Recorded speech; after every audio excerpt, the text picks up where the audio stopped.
কোন প্রবাসী এসে এই দেশ শাসন করতে পারবে না। যে বাংলাদেশের রক্তের সাথে, বাংলাদেশের মাটির সাথে, পানির সাথে, জনগণের সাথে যার কোনো সম্পর্ক নাই, বাংলাদেশের জনগণের নীতি নির্ধারণীতে এই প্রবাসীদেরকে, এই বিদেশিদেরকে তাদেরকে কোনো জায়গা দেওয়া হবে না। এই তরুণ প্রজন্ম হাসিনার এই যে কামাল পেট্রোলকে 2 টাকার দাম দেয় নাই।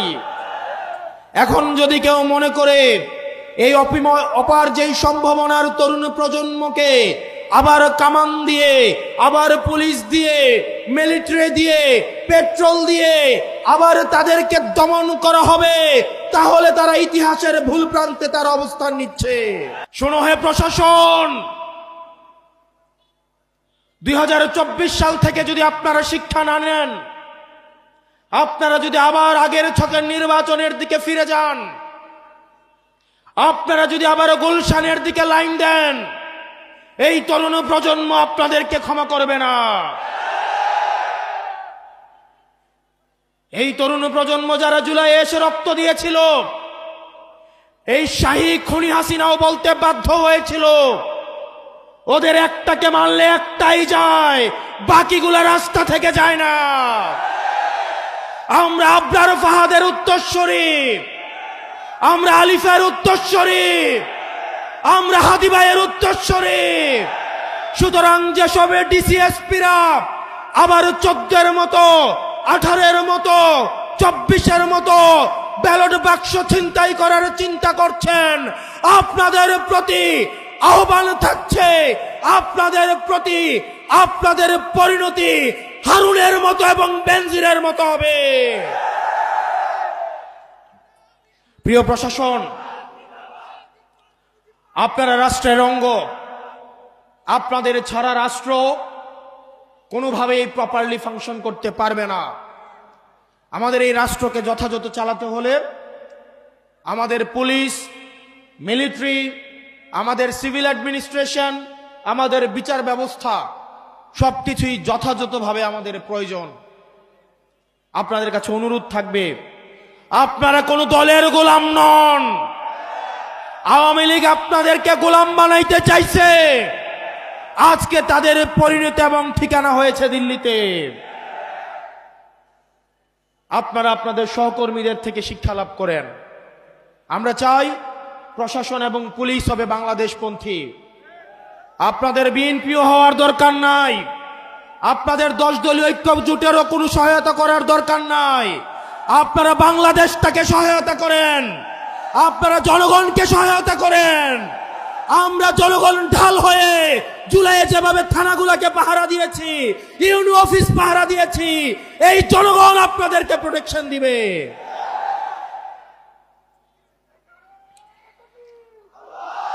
আমরা চাই এই অভ্যুত্থানের পরে প্রশাসন এবং পুলিশের ভূমিকা হবে নিরপেক্ষ। অত্যন্ত দুঃখজনক, আগে আমরা দেখেছি প্রশাসন লাইন ধরতো ধানমন্ডিতে, প্রশাসন লাইন ধরতো হচ্ছে আমাদের আওয়ামী লীগের অফিসটা যে কোথায় ছিল, গুলিস্তানে। এখন আবার দেখা যায় প্রশাসন লাইন ধরে গুলশানে। কোন এসপি বলে দিয়ে আসে তারা নাকি তারেক জিয়াকে তার জেলার 5টা আসন, 6টা আসন, 11টা আসন উপহার দিবে। আমরা ভেবেছিলাম বাংলাদেশে এই সংস্কৃতির পরিবর্তন ঘটবে। অত্যন্ত পরিতাপের বিষয়, আমরা দেখলাম গত পরশুদিন 10 দলীয় ঐক্যবদ্ধ জোটের আমাদের এক প্রার্থী, এক নারী বোন যখন ভোটের জন্য বাড়ি বাড়ি যাচ্ছিলেন, তখন একটা দলের একজন কর্মী এই গর্ভবতী মায়েকে পেটে লাথি দেয়। যারা এই সুবর্ণচরে গৃহবধূকে গণধর্ষণ করে ধানের শীষে ভোট দেওয়ার জন্য, আবার আজকে ইতিহাসের কি করুণ পরিণতি, ক্ষমতা না যাইতেই আজকে এক সন্তান সম্ভব মায়েকে পেটের মধ্যে লাথি দিয়ে অসুস্থ করে ফেলে। প্রিয় বাউফলবাসী, আমরা দেখতে পাচ্ছি বিভিন্নভাবে রাজনৈতিক হুমকি ধামকি দেওয়া হচ্ছে। কেন্দ্র দখলের প্রস্তুতি নেওয়া হচ্ছে। অনেকেই বলছে নির্বাচনটা যাক, নির্বাচন গেলে নাকি আমাদের অবস্থা দেখে নিবে। অনেকেই বলে বাড়ি থেকে প্রয়োজনে ব্যালট ছাপাইয়া নিয়ে নাকি ভোট দিবে। এই তরুণ প্রজন্ম কি বসে থাকবে? এই তরুণ প্রজন্ম কি বসে থাকবে? এই তরুণ প্রজন্ম হাসিনাকে ডরায় নাই। এই তরুণ প্রজন্ম হাসিনার এই যে কামাল পেট্রোলকে 2 টাকার দাম দেয় নাই। এখন যদি কেউ মনে করে এই অপার যেই সম্ভাবনার তরুণ প্রজন্মকে আবার কামান দিয়ে, আবার পুলিশ দিয়ে, মিলিটারি দিয়ে, পেট্রোল দিয়ে আবার তাদেরকে দমন করা হবে, তাহলে তারা ইতিহাসের ভুল প্রান্তে তার অবস্থান নিচ্ছে। আগামী 12 তারিখে আপনারা যারা আছেন প্রত্যেকেই ভোট কেন্দ্রগুলোতে গিয়ে ফজর নামাজ পড়বেন। আপনারা সবাই ভোট দিয়ে এসে বাড়িতে আসবেন, ভোটের ফলাফল নিয়ে বাড়িতে আসবেন। কোন চাঁদাবাজ, কোন টেন্ডারবাজের হাতে ভোট কেন্দ্রগুলো ছেড়ে দেওয়া যাবে না। আমার মায়েরা যারা আছেন সকালবেলায় আপনারা ভোট কেন্দ্র চলে যাবেন। আপনাদেরকে যারা ভয় দেখাতে আসে তারা মূলত ভয় পেয়ে গেছে, এই কারণেই আপনাদেরকে ভয় দেখাতে আসে। আমরা আমাদের মায়েদেরকে নিয়ে এই ভোট কেন্দ্রগুলোকে পাহারা দিব। আমাদের ভোট এবার আমরা অবশ্যই দিব। কেউ যদি আমাদের বিরুদ্ধে ভোট দিতে চায় সে যেন নিরাপদে ভোটটা দিতে পারে, সেইটার ব্যবস্থা আমরা করব। প্রিয় বাউফলবাসী, এই তরুণ প্রজন্মের রক্তকে বারবার ব্যবহার করে শাসক গোষ্ঠী বারবার ক্ষমতায় গিয়েছে। এই তরুণ প্রজন্মের রক্ত, এই রক্ত মাখা ক্ষমতা, রক্ত মাখা গদি এই শাসক প্রজন্মের অনেক পছন্দের। আমরা এতদিন শুধু রক্ত দিয়েছি, এখন থেকে আমরা পলিসি নির্ধারণে অংশগ্রহণ করব। অতীতে যেটা হতো, সংসদে গিয়ে মানুষ চুরি করত, সংসদ সদস্যরা সংসদে যাওয়ার পরে চোর হতো, টেন্ডারবাজ হতো, লাইসেন্স নিজের নামে নিয়ে চুরি করত। আর এইবার দেখলাম একটা দলের 45 জন চোরকে আবার সংসদে ঢুকাচ্ছে। সংসদে যাওয়ার আগেই তারা ডাকাত হয়ে যাচ্ছে। আবার ইলেকশন কমিশন হেসে হেসে বলছে মনে কষ্ট নিয়ে তাদেরকে যেতে দিলাম।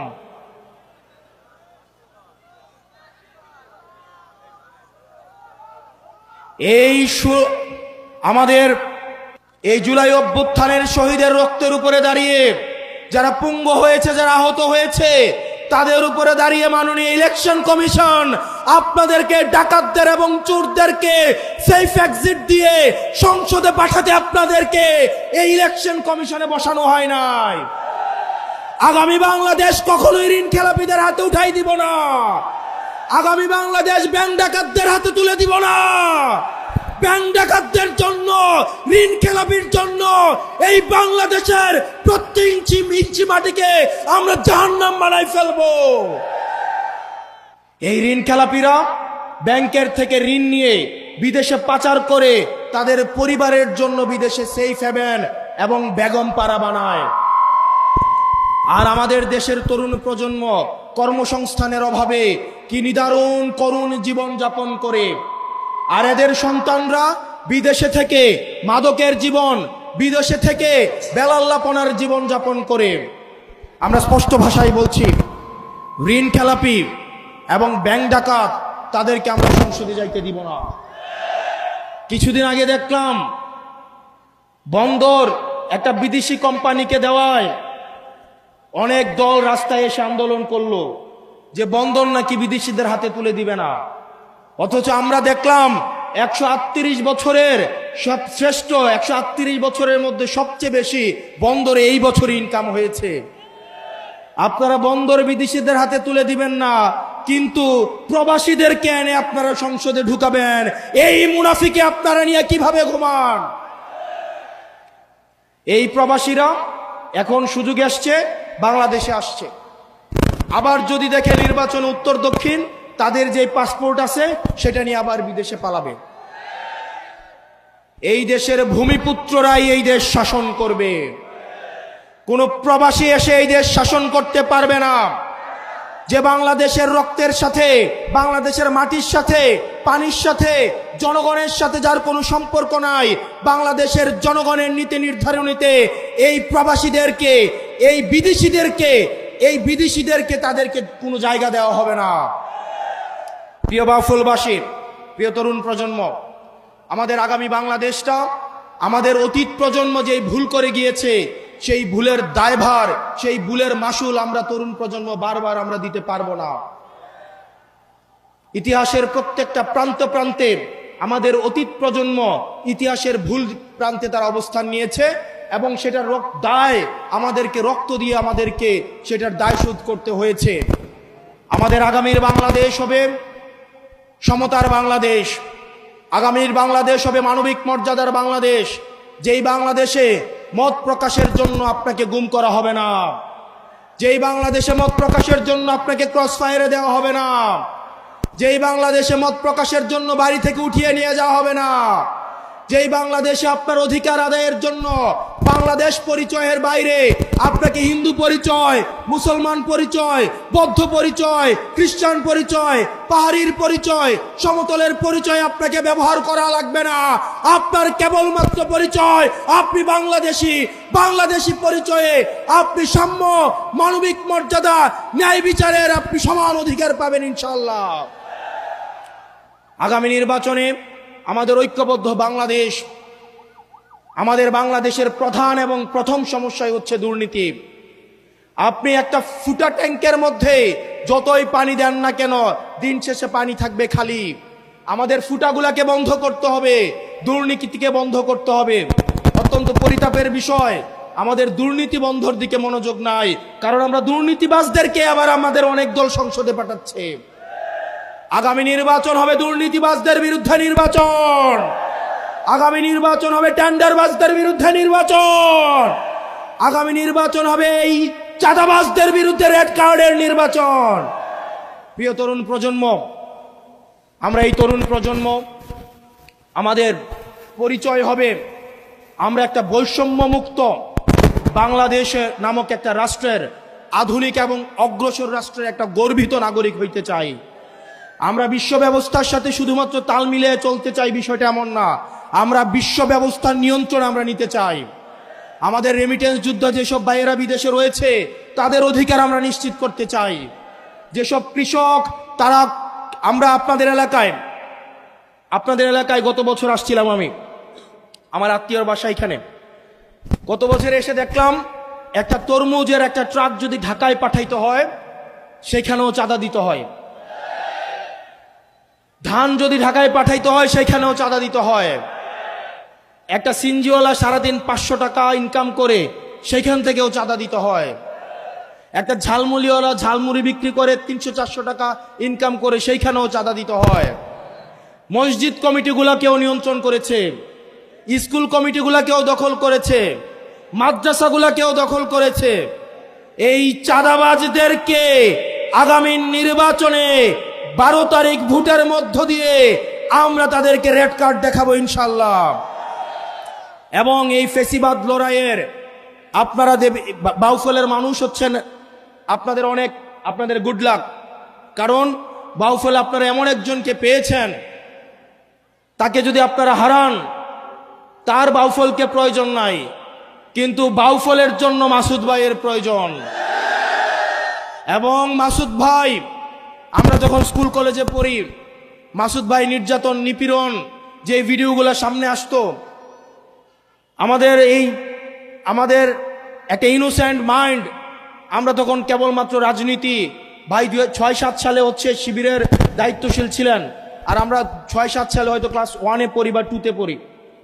আমরা যখন ইউনিভার্সিটিতে আসলাম 2016 সালে, তখনকার সময় থেকে ভাইকে যখন আমরা দেখি, ভাইয়ের নির্যাতন নিপীড়ন কারাবরণের যে জীবন আমরা যখন দেখেছি, যেই আপোষহীন যেই মনোভাব আমরা দেখেছি, আমরা বিশ্বাস করি বাউফল তার ইতিহাসে সর্বশ্রেষ্ঠ, এবং এই ইতিহাসে সর্বশ্রেষ্ঠ সংসদ সদস্য পেতে যাচ্ছে এবার ইনশাআল্লাহ।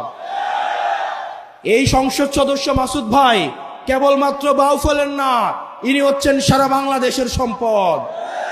উনি হচ্ছেন আধিপত্যবাদের বিরুদ্ধে সবসময় লড়াকো এক সৈনিক, দুর্নীতিবাজদের বিরুদ্ধে এক সৈনিক, ভারতীয় আধিপত্যবাদের বিরুদ্ধে এক সৈনিক, হাদি ভাইয়ের উত্তরস্বরী। এই মাসুদ ভাইকে আপনারা তার সম্মান দিবেন তো ইনশাল্লাহ? এই 12 তারিখ মাসুদ ভাইকে আপনারা জয় করবেন তো ইনশাল্লাহ?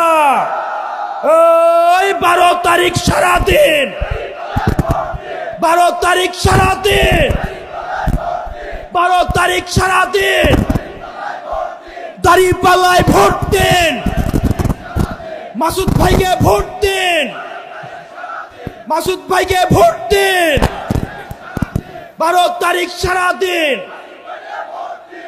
প্রিয় তরুণ প্রজন্ম, আমি বারবার তরুণ প্রজন্মকে এখানে অ্যাড্রেস করলাম, কারণ হচ্ছে আগামীর যে বাংলাদেশ, এই বাংলাদেশের সংকট, এই বাংলাদেশের সম্ভাবনা, এই বাংলাদেশের সমস্যার এই দায়টা কিন্তু আমাদের উপরেই পড়বে। আগামী বাংলাদেশটা কিন্তু পরিচালিত আমাদেরকেই করতে হবে। এই বাংলাদেশটাকে যদি একটা তলা ছাড়া ঝুড়ি রেখে যায়, এটার দায় কিন্তু আমাদেরকেই নিতে হবে। এই জন্য আমাদের তরুণ প্রজন্মকে প্রস্তুত থাকতে হবে। আমাদেরকে শিক্ষা, সমৃদ্ধি, আমাদেরকে আধুনিক ট্রেনিং এর মধ্য দিয়ে আগামীর বিশ্ব ব্যবস্থাকে নিয়ন্ত্রণের জন্য আমাদেরকে যথাযথ প্রস্তুত থাকতে হবে।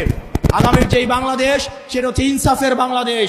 আগামীর বাংলাদেশ হাদি ভাই যে স্বপ্ন ইনসাফের জন্য দেখেছে, সেই ইনসাফের বাংলাদেশকে আমাদের এই তরুণ প্রজন্মকেই কায়েম করতে হবে।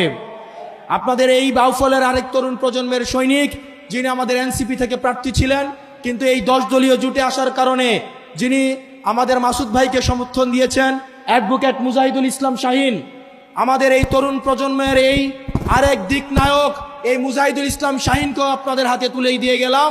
আপনারা তার দায়িত্বকে নিতে হবে ইনশাআল্লাহ। ইনশাআল্লাহ আগামী 12 তারিখে আমরা এই মাসুদ ভাইকে যে কোনো মূল্যে এই বাউফল থেকে বিজয়ী করে আমরা সংসদে পাঠাবো ইনশাআল্লাহ।